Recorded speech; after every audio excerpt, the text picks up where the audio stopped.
Fusion fam, what's up? Yo! What up? Man, we have a very special guest that's sitting in the King's chair Yeah. at the Fusion-Haa Studios. Introduce yourself to the people. What's up, man? My name is Sloan Sabbath, aka Sleazy Up Baby, aka Ask Your Mama. Actual mama. Hey, I like it already. I like it. With this slow. Sleazy F baby. Please say the baby. And fuck your baby. Man, if you don't know who we are, this podcast, this tag team, these Comic Con podcasting beasts out here in these streets. Hey. We are Fusion-Haa. Got him. Boom. Niggas hit their ultimates. You know. That's a counter in this phone. Hit it. Counter! Hey, come find out. I know we off topic a little bit. So Johnny Cage, you know, like his what's it called? Death blow or whatever. It's a counter too. I've been doing it wrong. Oh, you're doing a salsa dance. Yeah. You get him while he do it. Oh, yeah. Bro. I didn't see that. I didn't see that. I was like, Oh, he like this. that's what I'm supposed to be doing? So I'm like, I can't touch it. I thought it was a taunt. When me and him were playing, I was doing something. Remember that one thing I was doing? And I kept getting slapped around every time I did it. I'm like, isn't this a counter? Yeah. But I saw somebody else doing it. I was like, It was salsa. oh, so I was the problem. Just, Oh, I'm okay. the problem. It's me. Damn. Yeah. But F that ain't about Yeah, man. man. You already had your moment, son. Yeah. Man, right here. This is This is the show. man, the attraction right here in Sloan, man. So, So, we met you in Comic Palooza. Maybe it wasn't 2 Last years 2 ago? years ago. No, it's 2 years ago. Was it 2 years ago. Mhm. Yeah, 2 years ago. Oh, this year then. No, last year. It's 2 years. Well, this year and last year. Okay, 2 times we met. Man, all right. Can't ever. I'm great at that. Did you? Well, do you know all 3 pounds of arms up? Do you know the Pythagorean theorem? How about your boy? You know, why who you talking to? Go correct. Well, you can quote things, but you know what 2 years is? Anyway, So we met Sloan at Comic Palooza. And man, you are a talented artist. Yes. You really are. Appreciate it. So, as Jeremy says, you call them Barbara Walters questions. Oh, he No, yeah, give me all the Barbara Walters. This 60 minutes. Fill out your mouth. Let's go. Yeah. So, What was your your experience? version of the boom. The bright light you saw. What did you think about that? Only ask me if you're serious, because I'm a very conscious baby. All my baby pictures are very serious. I was awake Are from you day thinking one. about Stoic? I came out aware. Man, that's a whoa. I already knew what was going on. I already knew I was here. I knew it was gonna be a minute before I was old enough to do something about it. So I was like, all right. Damn, I didn't even cry. I was just all right. I'm here, I guess. Here we go. Like the show I watched called Idol. Well, that's kind of what happened. We'll get into that. So, man, you've been an artist. So when did you start building your skills as an artist? Like, when did you know that you were good at art? Day one. That's what I came with. The first memory. I asked my mom that entire time. Whatever first time you hand me something I could hold, I probably drew with it, right? Oh, okay. But being in first grade, there was this kid named Christian. Shout out to Christian, because I ain't seen Russ since the first grade, right? He had, and it was one of those things where, like, you know how when you're at that age, a kid that's 1 year older than you is like a whole, like, he's cool. You know? He's like 1 year older kid, and he drew a picture of Link. And I'd never even seen Link, Legend of Zelda, whatever. He drew the picture, and it was so cool to me. And I just remember being like, I want to draw. And it was basically go from there. You know what I mean? That's like the furthest back, like me seeing something and like saying, I want to do that. Dang. Okay. Man, I wish I had a moment like that. I can't draw nothing. I got that on Barely my can eat my damn self. What you talking about? God, nice. That's cool, man. That's cool. Give me another Barbara Walters. Another Barbara Walters question. Come on with it, Barbara. Yeah. Come on, Barbara. Why you not doing me? Sorry, Mr. Walters. Thank you. I'll call you Mr. Walters. Bobby Walters. Why Man, so I also, which I didn't know this about you, Mm-hmm. You got bars, bro. Like, oh, big bars. Big bars. Where you hiding that at? In the vault, we got gold bars. What you mean? Yeah, I was looking at some of that stuff, man. The day you sent that stuff, and I was going back and forth Wednesday, as a matter of fact. So I'm watching AEW, then I'm like, let me see what he got. He better than some motherfuckers. No, I rap. I'm better than all these niggas. Fuck y'all. I'm better than all these niggas. I rap, sing, I'll make rock, I'll make country, I'll make club, do all kind of shit. I can make beats. I have made beats. I just don't think it's fun. I like making beats with people. Like I said, I went to school for music. So being in a studio, it's like 9 of us making one beat. The beat we made it's so funny. It's like a twerk beat. You know what I mean? It is just like hard ass. Like everybody when they rapping, everybody we slide. But once we started making this beat, just bounce. And it's like 9 of us just in the room, and everyone will come into the room and like, what if you add this? And it was like that, and then someone else comes in, hey, this shit's not what y'all doing, bro. For someone on it, what? Anything. You know what I mean? And it was like the most so like literally. So like that's fun to me. But like I do a lot in my room in the dark. I'm always working. But that type of work isn't fun to me. I don't want to just make the beat. And I rap too much. I do rapping the whole time anyway. You know what I mean? I see it, man. You said something. I was like, this guy is crazy. We didn't even talk about it. That's one like you sent it. I was talking to you the whole time. I never asked Shannon nothing. He never asked me nothing.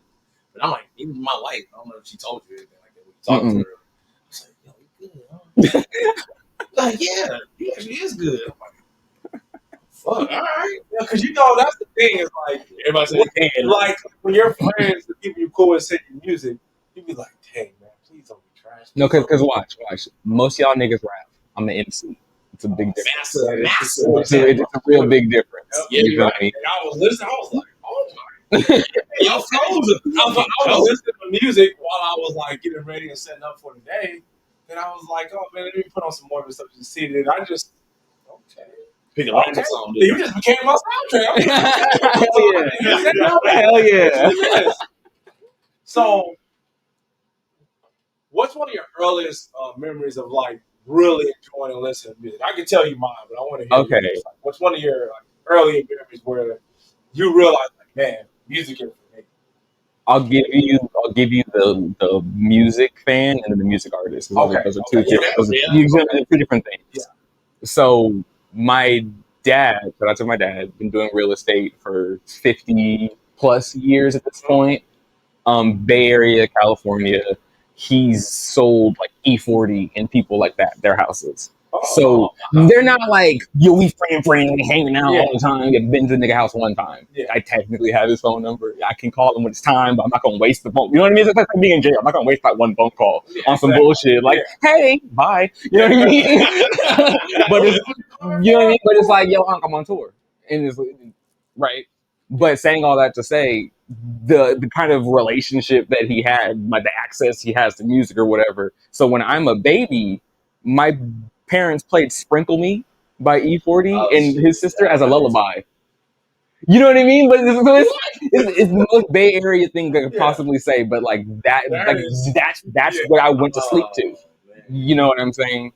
So it was literally ingrained from the beginning. And even talking to my mom, I was trying to like prepare and ask her like, when did you notice the artistic in me? And she said, because she felt like she didn't have a way to necessarily express herself too much as a child, she wanted me to have. So from the rip, you know what I mean? It was just, and it was never like a do this. Tell me paint your feelings. You know what I mean? It wasn't that bullshit, but it was just like putting things in front of me and I ran with it. You know what I mean? So it wasn't like, hey, you should listen to this kind of music. It was just, that was the music. And they're listening to more gospel music and yada yada. But my particular lullaby happened to be E40. Sprinkle, bro. That's crazy. Even more E40. He's the reason I have dreads. Jesus Christ had dreads, so I ain't got none, but I'm planning on growing some. Oh my God. Ooh, imagine all the Hebrews going on them, dancing on top of chariots, turning tight ones. Ooh, got my second whip, pimp. Like that shit had it just subliminally. It subliminally had me like, He's right. what are dreads? I probably didn't even know what they were when he said it, right? But the way he said it, it was like I need to go look it up. And once I saw it, I'm like, yeah, that looked like me. That looked about right. And it took 10, 15 years past that moment for me to start growing my hair. It wasn't like it was I gotta do it today. E40 said so. You know what I mean? It wasn't it wasn't an instant thing, but there's no way that's not like the direct cause. And then the music wise, so art all life. Like music, I'm definitely rapping along to every song. If me and my mom are in the car and it's like an hour-long drive, and she finally let me get the radio, whatever's on, it don't matter what song come on, I'm rapping to every song. And then that thing about, I don't really care, but just for the sake of it, that thing about white people having to dodge the N-word in rap songs, I've dodged every cuss word in every possible song in every possible flow. That probably made me the rapper I am because of how I can rap the entire song and skip the cuss words. So my mom will be like, stop that. You know what I mean? So being able to, like, things like Look at Me, the Chris Brown Busta Rhymes. So when a song like that comes on and it's like, I can't actually do it. Now I'm like, hold on, I'm gonna figure this one out. You know what I mean? You know what I mean? Trying to make sure I can actually do this. But that was literally for the sake of the car ride with my mom. It wasn't like I'm gonna be the best rapper in the world and then be the Hokage. You know what I mean? It was just I'm gonna be the Hokage and I like music. You know what I mean? The Hokage is always the end goal. You know what I mean? Like I always had that, but it was like the music was just I like it and I like rapping along, whatever. Okay. I graduate high school, weed comes into my life, I'm smoking a lot, and then freestyling kind of comes in through that. I don't want to freestyle, pass me the fucking blunt, bro, stop playing with me. You know what I mean? Like, dude, rap real quick. Come on, give me the blunt.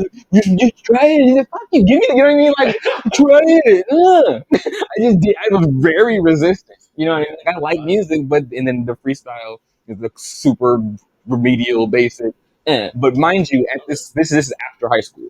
I spent all 4 years of high school writing one book, printing out chapters of the book and drawings of the characters, and handing it to like a dozen people that cared. You know what I mean? So I've been a writer. I'm an author. I was writing the whole time. So even when I first started rapping, when I would write songs, I would outright my rapping ability. You know what I mean? Like I would like if you give Blueface the lyrics to a song by Biggie, it's not gonna hit the same. You know what I mean? Even if he says the words, you're not gonna get that continuous flow because that just is what it is. You know what I mean? So being able to track that kind of stuff, like I would be rapping and it'd be this really slow. I gotta say every word, but the sentences were so fucking long and all the words have since. You know what I mean? My vocabulary is large, so it was never a problem to write it. But it was like I can't. First, I had to get faster. Yeah. Because I wanted to commit to. Now I know simple works, right? But I wanted to commit to that like long-winded Wu-Tang. I'm gonna lyrical. Yeah, you know what I mean. Every song is 8 minutes long. Like nobody wants to hear that.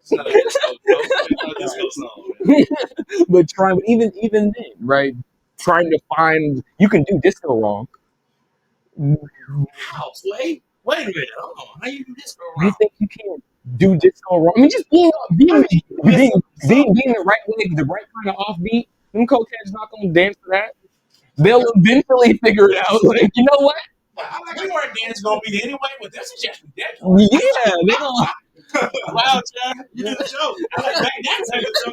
And what you did was.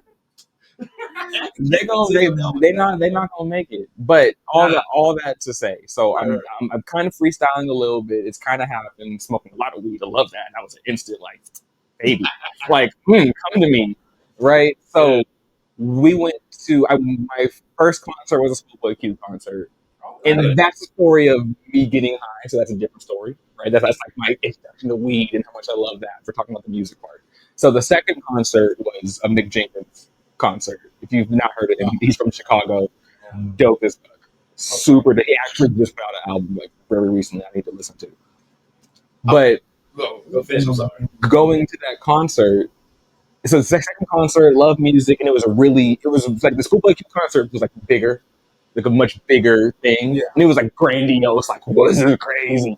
Mick Jenkins was more of like he's there, we're here, this is crazy, we're all like really tight, and he did this part where he came into the crowd, and everyone has their like phone lights up, and we're circled around him, and he's just rapping hard as fuck, and then that just everything clicked in my mind. Because it wasn't seeing them up there. It was seeing him down here because the energy was a cage fight. It didn't feel like this, like the savior walking down, and we're all. It wasn't that. It was a mosh pit, and it was him standing in the middle of the mosh pit.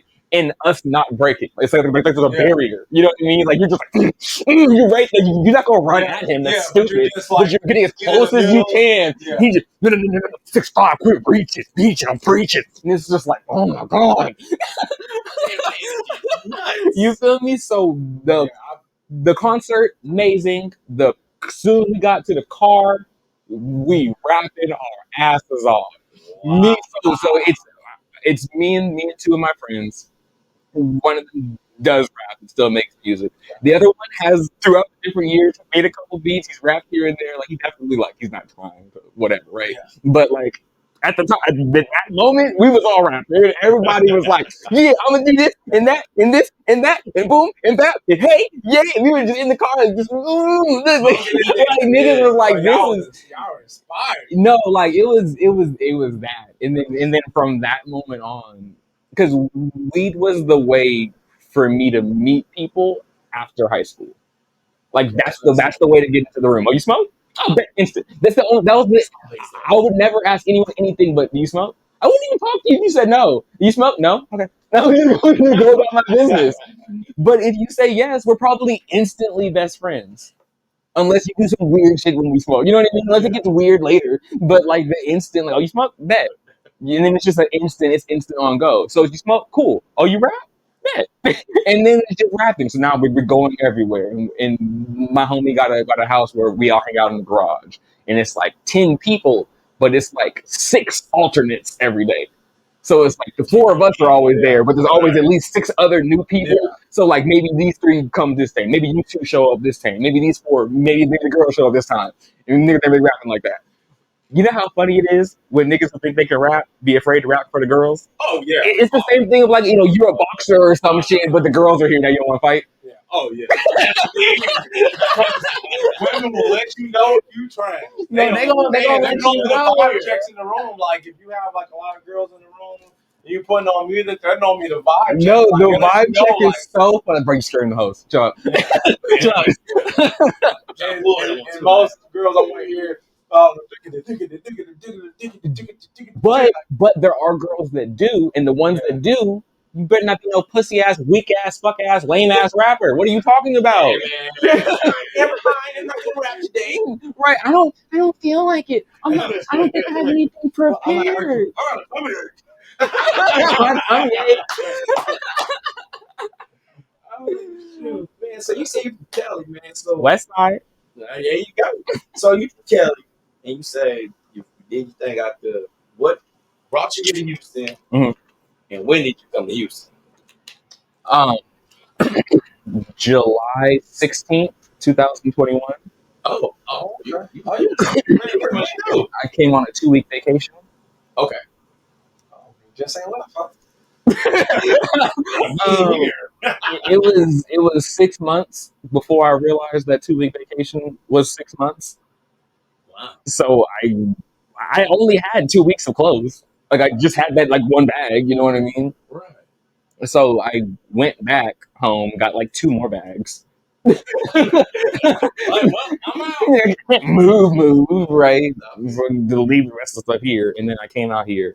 And then you have time. And then my birthday's in January. So at the beginning of this year, I went back home. And I'll say I officially moved out here. Like I went to my parents' house and I got rid of everything that I'm not. You don't need to hold this for me. You know what I mean? I'm not just taking up space here. And then took whatever I needed and a couple things that stayed, like my Xbox. So I have a fucking TV. I keep saying. You feel me? So now it's like, okay, I have my own apartment. I have a Texas ID and my car has Texas plates. So I literally live in Texas. What made you stay here? Opportunity. It's not a place thing. I'm not going to talk bad on Texas like SpongeBob, but but I don't give a fuck about environment. I was 26, 25 and a half, 26, somewhere in there, and live with my parents. Like, it's fine, and I was fine with that. Yeah. But I'm the kind of person. I'm Batman. I'm the kind of person that I have to plan every single thing out meticulously. If I was to say I'm gonna move to Houston, I'd still be sitting in my room trying to move to Houston. You know what I mean? Yeah. Wouldn't even be packing. I'd be researching something. You know what I mean? I'd be like, well, what's the water like? What is the, you know what I mean?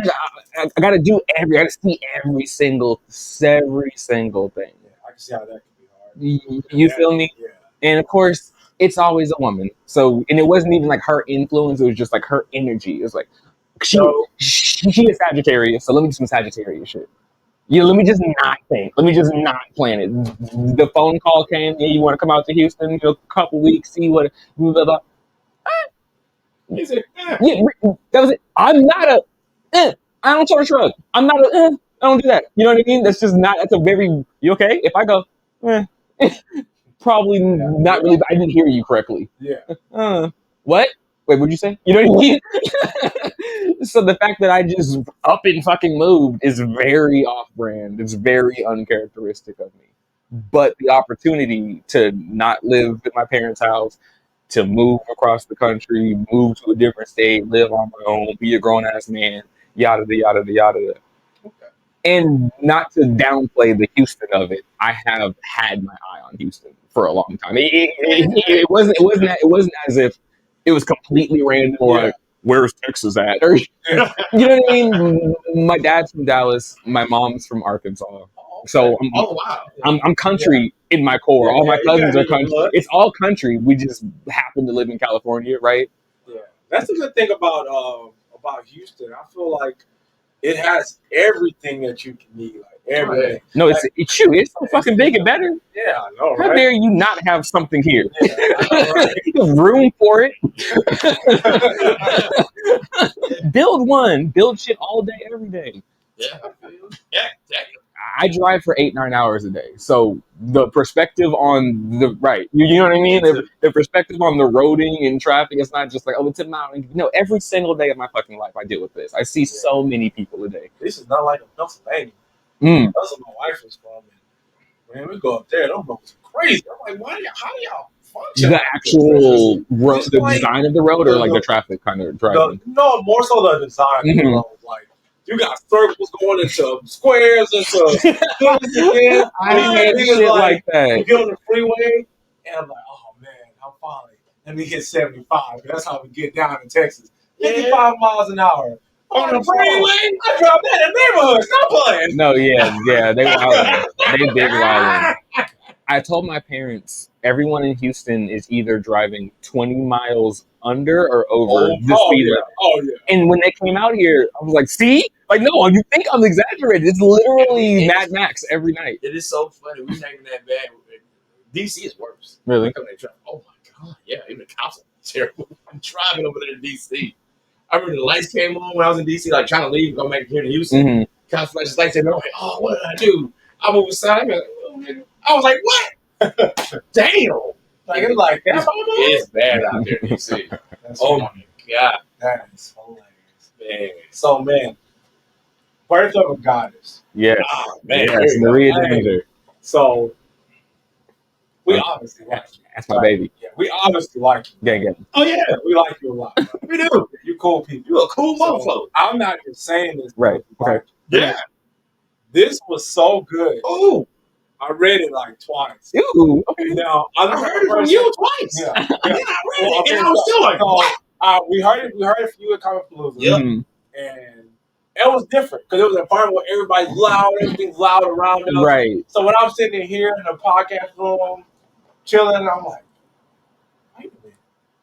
I really like this look. I'm like, this is kind of fine. I like this. Okay.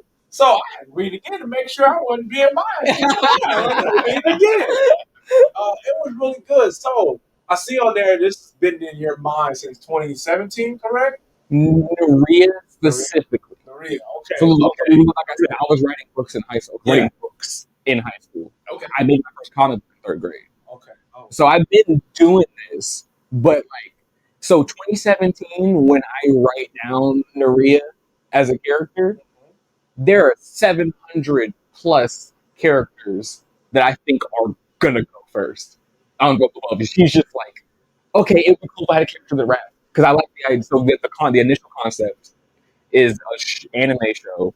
Okay, so they didn't name it. Just thinking ahead, right? But it was an anime show in an anime kind of world where people rap. So if there's superheroes outside, there's dragons flying around. Right. We've seen gods, we've seen Thanos already snap happen. All this shit's happened.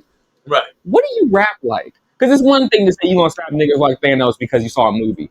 If Thanos actually snapped, it might be a little worse than a Holocaust bar to be sitting there and be like, yo, you can't just say that. You know what I mean? Like it's like, yo, chill out, bro. Like Thanos really snapped my grandma, bitch. Like you know what I mean? Like when it's like a real, it's Hiroshima. It's a real thing. These superheroes, these demons, these gods have happened. So let's take it to the hood, right? Okay. If you're in the hood and aliens are coming, but they only coming to the big city over there and you can't eat, you don't give a fuck about them aliens. Yeah. If you in the hood, you don't give a fuck on the aliens, you got superpowers, you got to go rob them over there. Yeah. Why wouldn't you throw a fireball? Right? So all of that adds into, what do these people rap like? So I have 1,000 songs of mine. I have hundreds of songs for them. Because because the show was about making music. So I had the theme song and soundtrack all of the characters. Okay. So there's male, female, whatever. All the characters have their own songs and albums and art styles and yada yada, based on the fact they live. So even Dragon Ball Z, technically Krillin's supposed to be a normal human. I don't know, whatever, right? But even the idea that you live in that world. So take Hercule, who clearly can't hang with these niggas. Look how he acts every time he sees anything they do. For 30 years, he's still. You know what I mean? But so, how are you? Imagine being in the hood in a Dragon Ball Z world. You don't give a fuck about what they got going on, or how they lie, or they say Hercules, Mr. Satan is saving the day. None of that matters. Because they show there's still crime. Because Krillin got shot with a regular gun. But they show, you know what I mean? Like, that crime exists in Dragon Ball Z. Yeah. Gohan's he's a vigilante. Yeah. Yes, he is. There's crime. So Goku's not a superhero. He's a psychopath that loves to fight. You know what I mean? He just happened to not be a conqueror. That's hilarious. Oh, wow. This is gold. You feel me? What you're saying, when you're saying some real shit, like, oh, shit. Like, he's just a guy.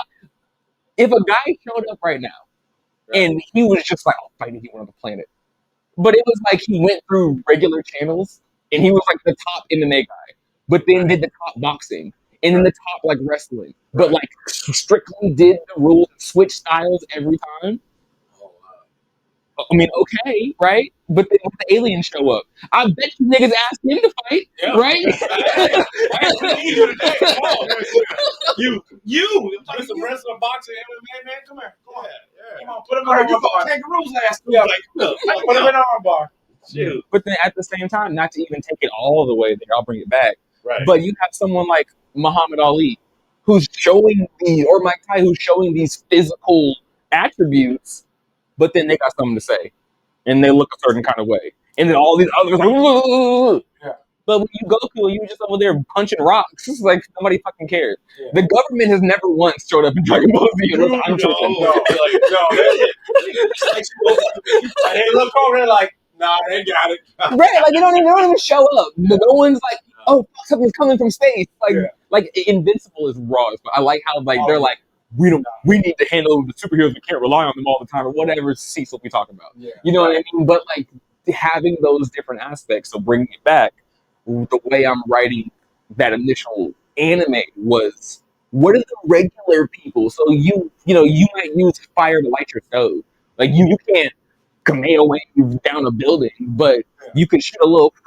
Oh, light. You know what I'm saying? You got a little magic, right? Right. Yeah. Right. Like if regular people have quirks a little bit, and there's maybe magic because there's a couple cops in the precinct that are there to handle magic crimes if niggas pop off. Like adding those little details in what do they rap like. So that was the whole series. Naria came from the sequel to that. Because I'll write bullshit. I have all of this shit written. I have video games written down. I have the controller scheme written out already.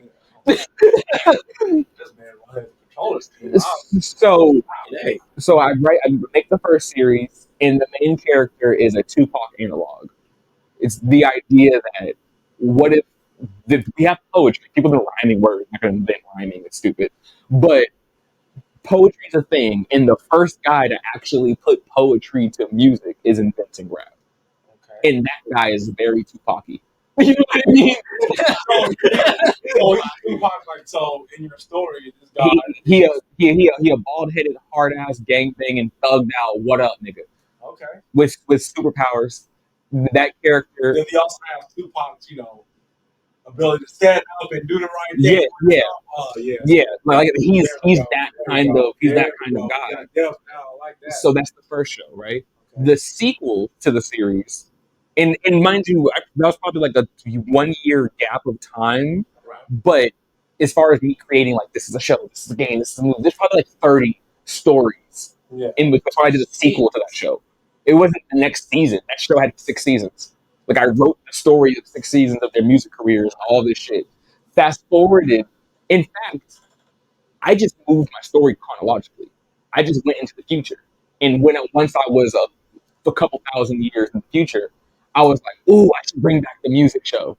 You know what I'm saying? Like, when we're in this generation, now how are they? Because 2,000 years have passed. The world's changed. Yeah, we're the reels out there rapping. We're all the same. I asked a question about that, too, about her doing that. So when I was reading it, so it looked like she was dreaming that she was doing that, right? Like, so she was dreaming that she was doing that. So now, based on what you told me, is this like something that she's seen? Like something that's happened already, or there's like something like her aspirations that she wants to. Got you. I'll answer that. To finish the first point. The sequel show. So I had the first show, 6 seasons, whatever. I'm like, this guy's Tupac. This guy's inventing rap. He's a gangbanger, dealing with the government. And there's a point when like the world is ending. And these musicians realize they can put their frequency out and calm people. And they have superpowers, but the superheroes can actually go catch a meteor. They don't have enough power to actually do that. And the aliens show up, they can't necessarily go fight. But they can make the music, and they understand the levels that are at play. So they're making the correct frequencies and wavelengths and saving the day and all that jazz. So you fast forward a couple thousand years, I'm like, okay, if all that happened and we're making a new series that's a successor, I want the opposite of that first Tupac character. I want a little girl. Like, what kind of little girl grows up in this hood listening to him? And also the idea, this is 2,000 years later. So the idea is that what if Tupac was Mozart? If you kept, because that shit old as fuck. Yeah. If you kept Tupac's music for hundreds of thousands of years, and you can that's classical. Yeah. I don't want to hear that old shit, whatever, right? But like, they embrace it. All they listen to is that. They're still rapping because that's that shit. For thousands of years, they've been rapping because that's that shit, right? So Naria is this little girl that grows up in this super dangerous hood and environment. And then that show was going to be just her music career. So as I wrote, and everything evolves chronologically for me. As I wrote her music career, she started developing superpowers. Her cousin was an actual superhero with the mask and a secret identity. She's like, why didn't you tell me? They started, getting, they're in street gangs, but she has some powers. The rival gang is summoning demons, and this nigga turned into the Hulk, and he's a half alligator man now. And then so now we fighting, and the government's coming in. Things are just escalating through her actual life, and now she's going into the void. Now she's a goddess. Now we have millions of years of her going through time and space and joining all these teams and, you know what I mean, going through all the shit. Okay. So where you're seeing, where you've read in the chapters 0.1, she's 8-9 million years old. You feel me? So all that is a whole host of shit that's a series and everything that's already happened for her. And the Birth of a Goddess series is going to be her telling her own life story to her younger self. So she's gonna, you'll see her, you recognize her, and it'll be like a 6-year-old version of her. And every now and then, I'll kind of pull you back from the story to remind you that she's telling. One thing I wrote is like, "I'm hungry." right. So she has to stop and like make a sandwich for the little version of herself, and then she sits down. Okay, and then, you know what I'm saying? Because just to give you those reminders, or if you're jumping in. Because I told him, this is my One Piece. Is I'm making a company, but I can't draw and write. I can write it all because but I can't draw every single book. Not on any type of basis, right? This is if I can only commit to one extremely long form art project. One Piece. Yeah, I told you. This is the run. Hey, that's a bold. That is a bold statement. We just did like another podcast, and I was telling them that is master level. No, literally masterclass. This man has literally started in 1999, and it's 2023 right now, and I'm rewatching it like I'm telling you. He's foreshadowed things in 1999 that is like come to fruition like right now. I just got the one where you meet Brooks, where they met Brooks, and he's saying his whale friend. And then, I didn't remember the name, but they showed me the flashback. I was like, hey, I fuck with that whale. He was so random. That's cool. So yeah, that was a good one. Yeah, like the map, man, that is a master level storytelling. So if you're saying that's what you're gonna be doing, and the cool thing about what you're saying, like, once again, I want y'all to know I'm not being biased, but based off what I read and what you told me, right, it's gonna be amazing. The challenge of what you've read is 0.1. Yeah. There's 0.1 through 0.6. Okay. That'll be episode 0. It's one 200-page comic, and that'll be that story before we tell her life story. This is just the level 100 flex. This is just to show you this raw smug. She got all these powers, dragon dance, this, that, do all these superpowers, get her face blown off, have to grow back, keep fighting. Cool. You know what I mean? Like showing you that she up there, and then I'm gonna show you her in elementary school. Yeah. 90 million years earlier, right? But I don't want you to be like, where are we going? I want you to know, yes, you like that. Now give me some time to cook. You know what I mean? And then the challenge is because I have literally I'm gonna keep this number until I confirm I went past it, because I know for sure I'm close as fuck. There's at least 10,000 characters that I could make Funko Pops for. You know what I mean? Like they could run a franchise themselves. There's that much writing in depth and individuality to each character. You know what I'm saying? It's not like, well, I have 55 Narias. You know what I mean? It's like she's very unique, and then there's all these other ones. So for what you read, there's only going to be 3 characters in those 6 issues.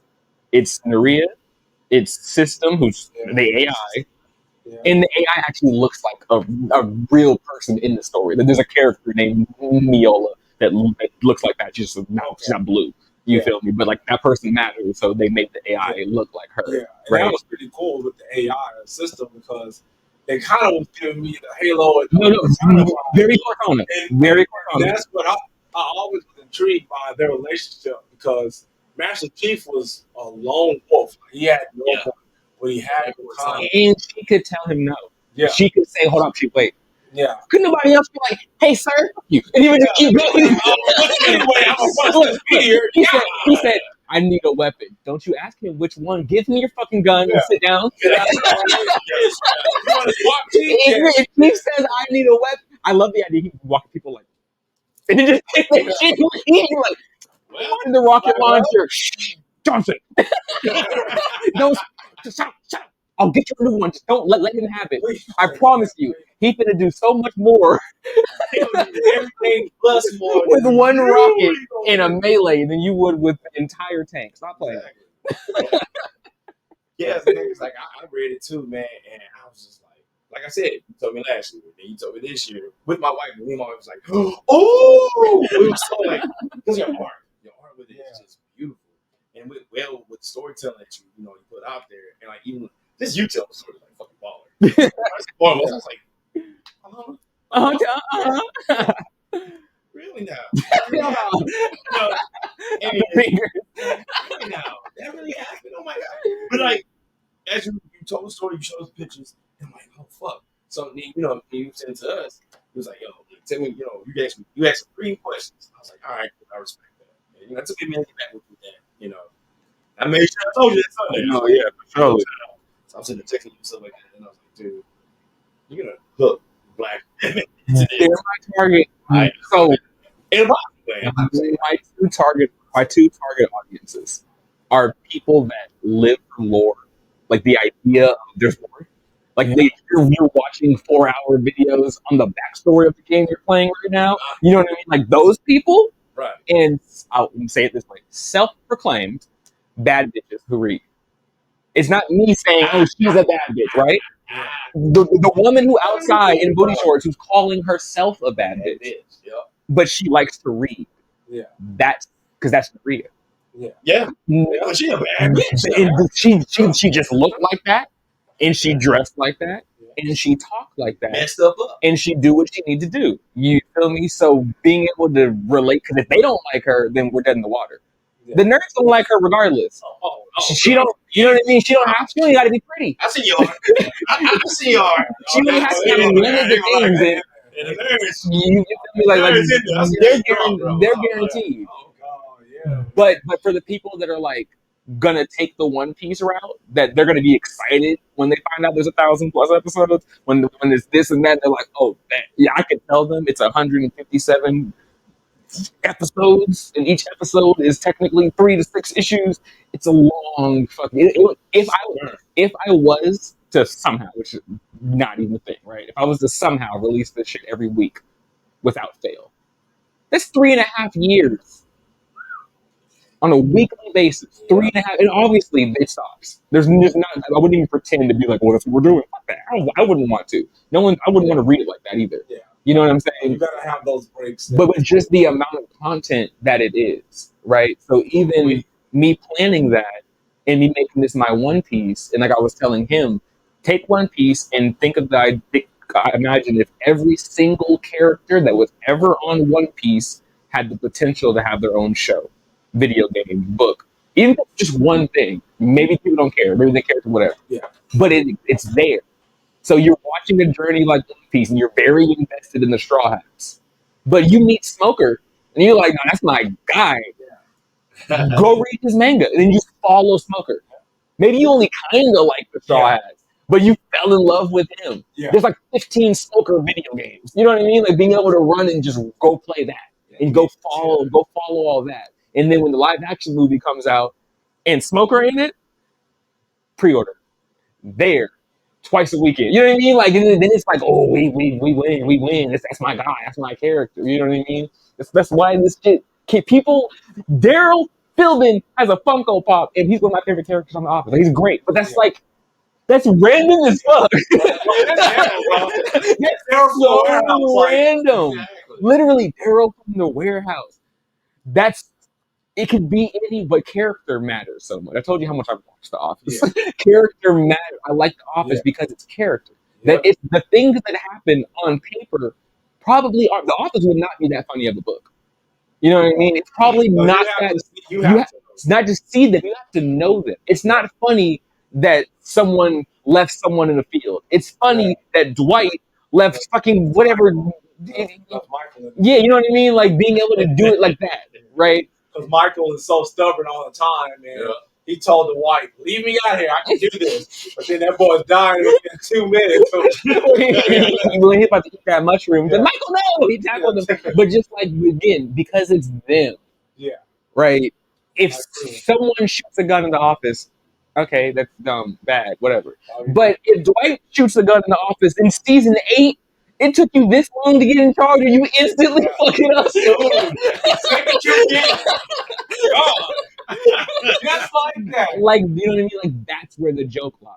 Yeah. It's, and Parks and Recreation is a little more based on like the moment to moment humor of it, but it still has that because Office is the Godfather. American Office is the Godfather, and to UK, Leo Daddy. Have you seen the UK Office? I've seen everything except the Christmas special because I don't have fucking time for that. Did you see the Indian one? There's an Indian Office, by the way. I knew about that. Yeah, I didn't even peep. I watched the UK one. Yeah, check it out. It's similar. Like, you can tell, But see, that's the thing. Based off America, okay, cool. Based off the UK one. Now the first season of it is based off the first season is based off it, but it's like the American one is so much. But like I'm saying, the first season of The Office had to pivot because they were trying to go the British route, and Americans weren't fucking with it. No one liked Michael, and they had Michael so It's funny how much more money they look like they have.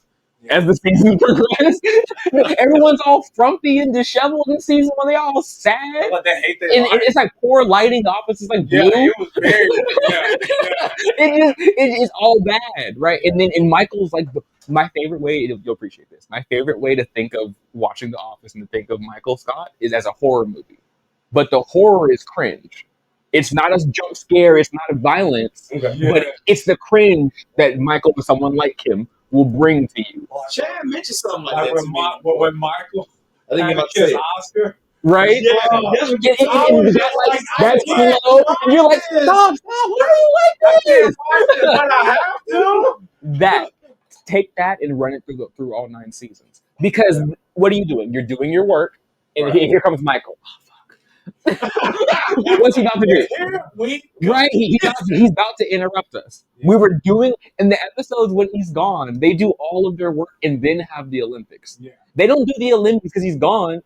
They did all their work because he was gone. They went to the Olympics because he was there. They had free time because they finished their work. You know what I'm saying? But like that angle made me like, no, this is so funny. Michael's a monster.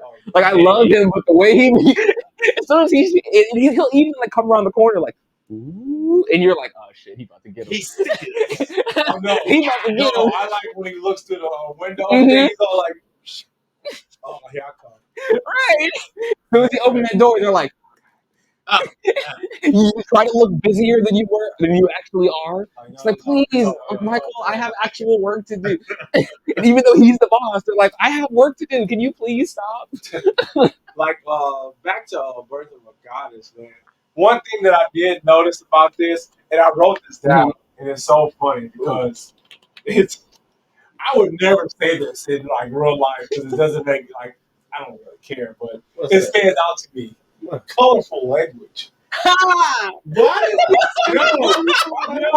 because I was thinking of it. Just hear me out. I was thinking of it as a way like if I was trying to sell this. You're like, how would you describe it? How would I describe it? And I was like, this is the most basic way to say this colorful language. Which I actually love it. I love the way that it's written. Like it's so. I get the character. I get the character is so realistic. I read another person we're supposed to be talking with.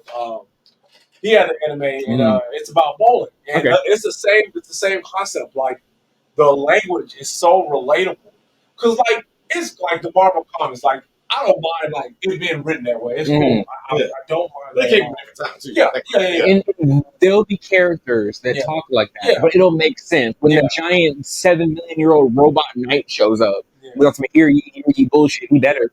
Right? Like fine. Yeah.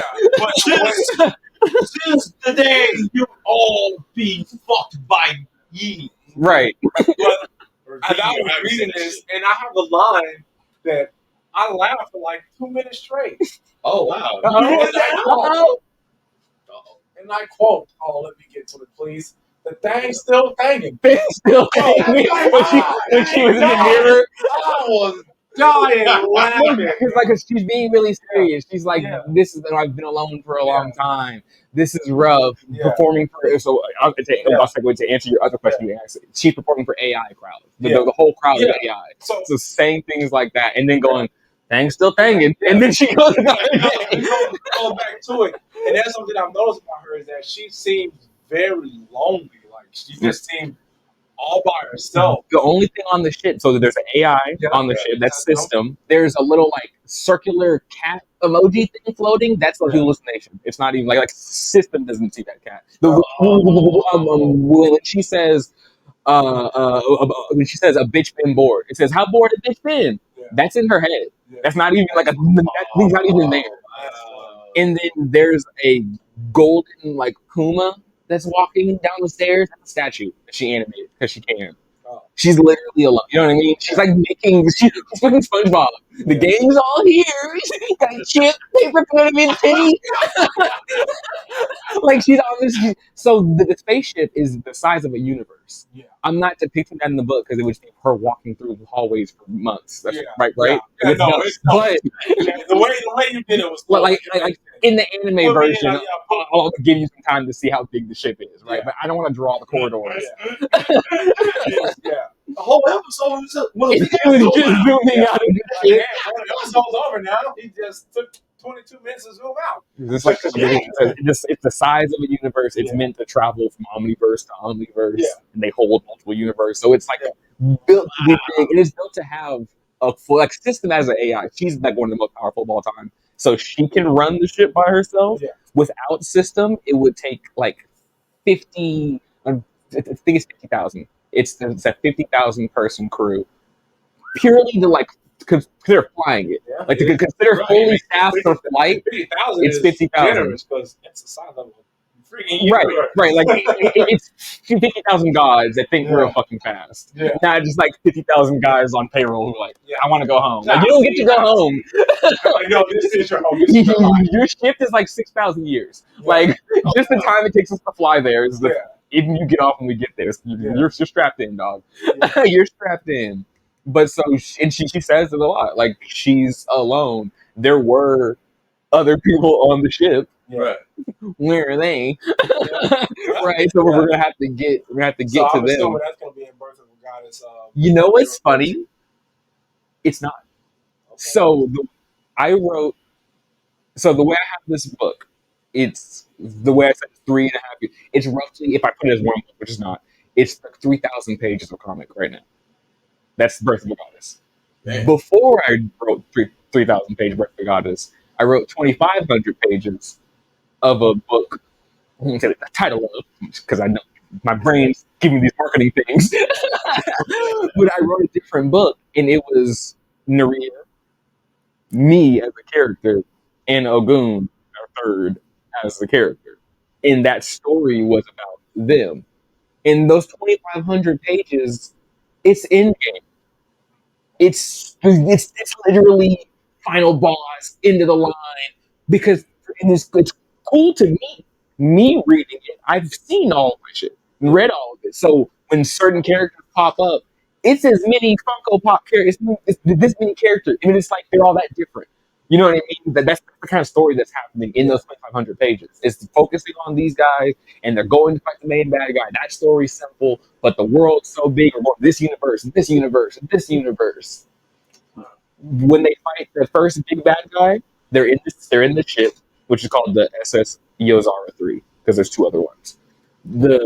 This is the smallest, so it's universe size, but it's the smallest and it's the fastest of the 3 SS Yozaras. That makes sense. So they're fighting the big bad. He's a god eater. He's the scariest thing ever, right? They fight him, and like their ship is out here, and it's like he's ginormous, and their ship's this little tiny thing, right? So Naria is the one that's actually flying the ship during this fight. So she's shooting like it's like a jet. So she's flying this ship like a fighter jet, and she's shooting at this giant god eater, right? The other characters are jumping out of the ship, popping their wings out, using their ultimate attacks. And niggas just get swatted. My character is funny. I get backhanded. Like small, but I get backhanded, fly through multiple universes, timelines, realities. Then I crash land on a planet and meet my ex from a different lifetime. So I'm on my character's on a whole other journey. They're like, well, I'm out of that fight. Right? Like, KO, I'm gone. Right? The other characters, boom, boom, boom, captured. They're all gone. So Naria's in the ship, and the ship gets hit, and it just kind of woo. So now she's Seeing the universe go woo is hilarious. Right? So now and that was that 2.5 years ago. Okay. Or so she was on the ship for like 6 months. And then those 2 years. It's been 2 years since that fight. Oh, wow. So her being lonely is makes sense. We got fucked the fuck up. I don't know what happened. I don't know where anybody is. I can't contact them. You know what I mean? We have no idea. Yeah, here she but nobody is. Basically not going further and further into it, because I'll just out. But so that's her lonely. That's her 2.5 years ago. That's her like, why am I on this big ass fucking ship? Where am I? You know what I mean? Yeah. And so her and system, or her being like, I'm bored, or there's danger, and system being like, something's wrong. It might be a god eater. It might be, and it's like, well, if they found us, someone else can find us too. Yippee ki Like, she's so jaded, because when there's different levels of, okay, you're 9 million years old. 2.5 years can go by really quickly, right? Yeah, but 2.5 years of solitude, nothing. Yeah. There's nothing, and your brain processes faster in time and whatever else is happening, right? Even if she just got sad on year 2, that's a heavy sad. Yeah. You know what I mean? You just started to feel it. It's a lot has hit her. Yeah. And so what's going to happen is we're going to go through the 6 issues. She's going to tell her life story, really to distract herself, honestly. She's going to tell her life story to her younger self. And we might pop out like someone else on the ship, or it's round 2, right? And then we go back into telling her life story. Yeah. And then the ending of the Birth of a Goddess series, 3.5, 5 years later of real time, right? That's when everyone's reconnecting. Oh, wow. And because my whole thing was, what's that? The name of the other book was so in game. Yeah. No, even if it's cool. Like, you can definitely, obviously, watch Avengers Endgame having never seen a Marvel movie, period, somehow, right? Yeah. And cool, everyone punched it in the face, it blew up, it was tight, right? But you don't know anybody, you don't care. You sure as shit wasn't reading 50 years of comics before you got to this. You didn't read the Infinity Saga, and I hope Nebula gets the blade of, right? You don't have none of that.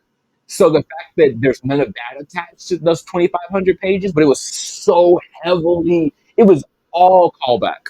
It was all payoff. You would pee your pants on every page, like, what? And then all the characters dying. Like the opening is like a slaughter. Oh yeah. It's like, and that's what got us invincible. No, really. But it's like a pantheon. It's like hundreds of gods. Wow. Like, knowing it's dangerous to meet, but they have to meet for some reason. They all get together and get fucking jumped, and it's like, shit. Right? No, that was the thing, right? And it's like, well, we had to, whatever. So, not knowing who these people are, not knowing what this means, not being able to feel how sad it is that these particular ones died, or like they got him. It's like, they killed Spider-Man. You know what I mean? Like, when he's like, the little homie. Like, bro, he's in high school still. It's not even a grown Spider-Man. They got little Peter. You know what I mean? Like, you don't know nobody, so it wouldn't hit. So my thing was like, if I can get you to at least know one character, you can walk through this. Oh, yeah. You can get through that story if there's at least one character you love. Like, that's how all the great shows really work. Like, even TV shows, they get spinoffs and things like that. It's like right now I'm watching Suits on Netflix. Okay. And one of the main characters, she gets a spinoff. Like, the show is older show, so it's all on Netflix. So I started watching it, but it's like, man, that's always so cool when they can pull off like a spinoff. Like, and it Naruto Shippuden. Oh yeah, not that other. No, right. Man, there. It works. Like, it's a cool spinoff, but the main Naruto get kind of fired. Hold on, but it's just so cool how that works. So I can definitely kind of see the vision that you have going there. Like, it's you're very meticulous. That's a good thing because it's something you're passionate about. And it's your fucking art, man. Yeah, I get it. It is your art, and you should be. picking Naria because again, I need you to. Even if I just picked who was in that book, Right. who ran through this, who can I lynch you to? As lynch, not crazy. I meant link. Lynch seemed a little too aggressive. I didn't even mean to say that. But during that final, when we're in page 2,400, right? We're in the end of the end game, and we're in that final fight. The God Eater, who has all kinds of powers, looks at Maria in the fight and realizes she's the single most influential being to have ever existed. In the 12 million years existence has been around, nothing has had more of an impact than Naria. If I could go back in time and erase her from ever existing, existence falls apart. Everything before she was born, but because of time travel and because of all the time travelers that she's met, even this shit before she was born, people before she was born have heard her music. Damn, how you do that? People before she was born heard her music already. You feel me? So the bad guy, my brain just says, I'm actually surprised at how well my brain is censoring me. But the bad guy, right? He literally is like, yeah, no, I'm gonna X this bitch out. So he goes. So we're in generation 11 in this fight, and that's where the Birth of the Goddess story, where you met Naria. She's in generation 11. She's born in generation 4, and there's roughly 1 to 2.5 million years per generation. It's not 2 million years is up, so now we're in the new one, right? Like some kind of, it depends on the actual events that change the generation. But he goes all the way back to generation 4, goes to the hospital she was born at, and he's about to get her out of existence. Then you get all the different time wardens and time lords from different realities showing up like, nah, nigga, hold on. You can't do that. Yeah, you're about to unravel everything. But because of that, me in that moment, writing it, seeing it, experiencing it, I was like, oh, this bitch is the one. She's Mickey Mouse and Superman. Like, she has to be the face of the whole. You know what I mean? Because, like I said in the beginning, getting this interview, you can rewind. She was not a throwaway character, but very on the side. She wouldn't even supposed to have no powers. It was just like, well, what if a girl could rap? You know what I mean? It was just like, well, we'll give her a show, and that'll be the sequel to the other anime. So many other things would have had to happen before we got to the sequel. 6 seasons, and then a sequel to the show, and then and then you meet her. But once I got to the end of time, and the bad guy was like, no, it was her. I was like, you show, you're right, it is her. She's literally everything. Yeah. She's influenced everyone. She's the godmother to your favorite goddess. All the most powerful goddesses out here. She was their nanny. She was, you know what I mean? When their mom said you can't go to that concert, she took them. You can't. She bought them the clothes their mom got mad they were wearing. You know what I mean? She's everyone's auntie. She's everyone's favorite music artist. She releases albums in different universes, in different whatever. So everyone's her. Even you don't like her. If you don't like her, you gotta vehemently hate her because how could you not like her? You know what I mean? You gotta really be a hater to just be like, she raps. I've written rap battles featuring her, so it means I have to be both people, right? It's possible. I ain't saying it's not. Trying to rap battle Naria because she's won. And this is me in this reality. I'm the best rapper you'll ever physically fuck you. But Naria is better than me.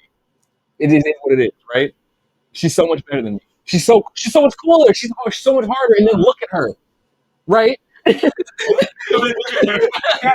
top of that, it's not kind of like look at her, but it's like no, she's the best.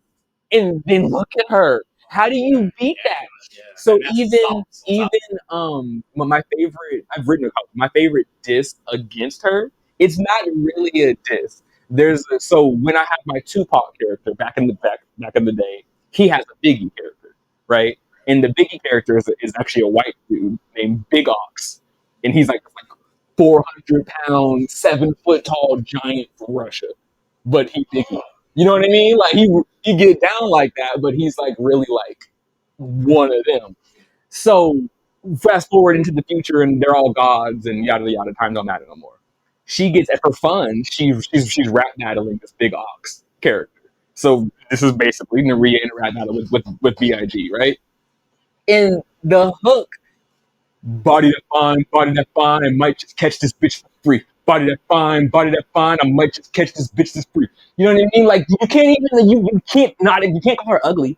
You instantly know you're lying. You know you're lying. You have to compliment her in the "you so fucking fine, I'm gonna fucking face to death." Like you have to like try to find some way to like, damn.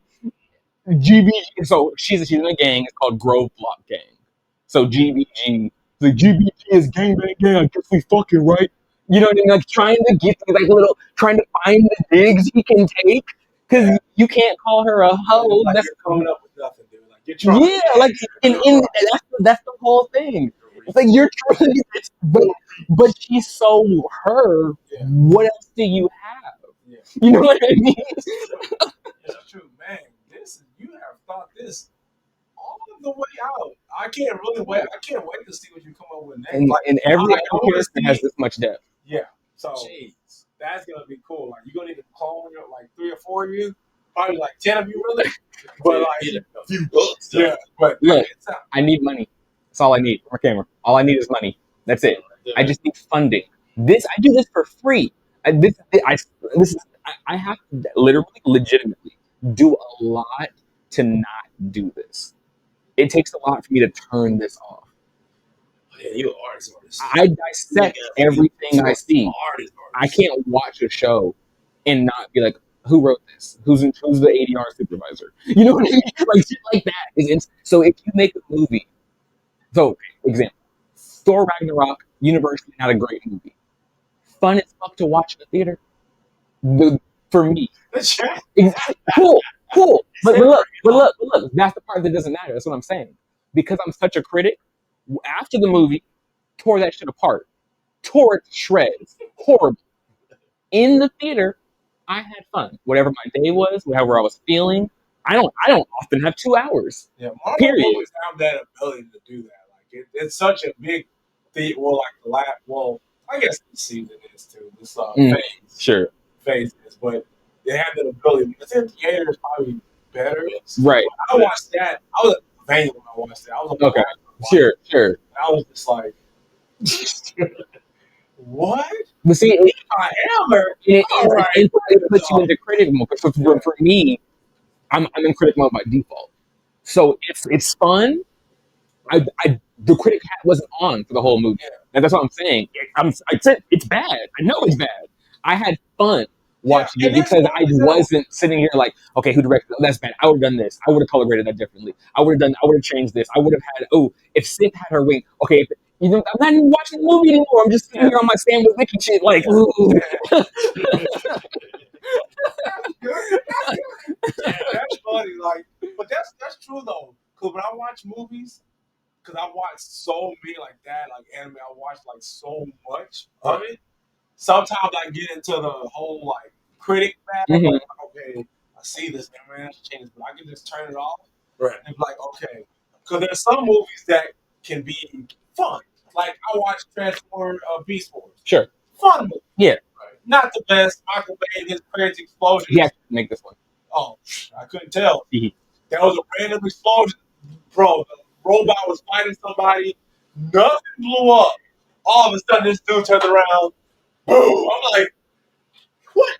Did he fart? Like, what happened? Like, he didn't even do anything. Why did he explode? I'm telling you, they posed. Boom. Oh, yeah. Power Rangers was notorious for that, too. Yeah. Man, okay. For Power Rangers, that's pyrotechnics. That's just part of the flavor.